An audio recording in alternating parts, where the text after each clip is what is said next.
अस्सलाम वालेकुम dear students. आज की लेक्चर के अंदर लेक्चर नंबर 4 में हम question number 4 part number 4 discuss करेंगे। बहुत इम्पोर्टेंट है क्वेश्चन है हमारा। स्क्वायर रूट 2 माइनस का है स्क्वायर रूट 3। इसको हमने किस फॉर्म में लेके आना है? एयोटा की फॉर्म में लेके आना है। एयोटा की फॉर्म में लाने से पहले आपको पता होना चाहिए कि -1 स्क्वायर रूट किसकी वैल्यू होती है? एयोटा की।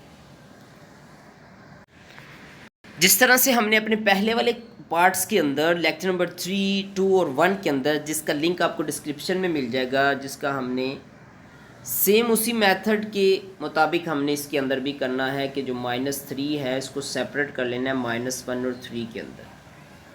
फिर हमने जो स्क्वायर रूट है इनका क्या कर लेना है? सेपरेट कर लेना है। स्क्वायर रूट सेपरेट करने के बाद -1 स्क्वायर जो सा होगा ये हमारा बन जाएगा एयोटा की वैल्यू, जबकि स्क्वायर रूट 3 वैसे ही रहेगा।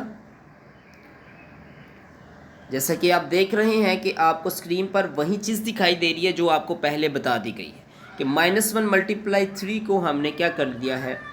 सेपरेट कर दिया है। सेपरेट करने के बाद फिर दोनों के ऊपर हमने स्क्वायर रूट्स लगा दिए हैं। स्क्वायर रूट्स लगाने के बाद हमने उसकी वैल्यूज़ पुट कर दी है। अब वैल्यूज़ हमें पता है कि -1 स्क्वायर रूट वैल्यू किसकी होती है? एयोटा की, जबकि एयोटा 3 वैसे ही हमारे पास आ गया है। जबकि स्क्वायर रूट 2 जोन सा है वो हमारा सेम वैसे ही चलता आएगा जैसे हमारा क्वेश्चंस में मौजूद था। उम्मीद है आपको इस कंप्लीट क्वेश्चंस के पार्ट की, लेक्चर नंबर 1 का पार्ट नंबर 1, 2, 3 एंड 4 की अच्छे तरीके से समझ आ गई होगी। अल्लाह हाफिज़।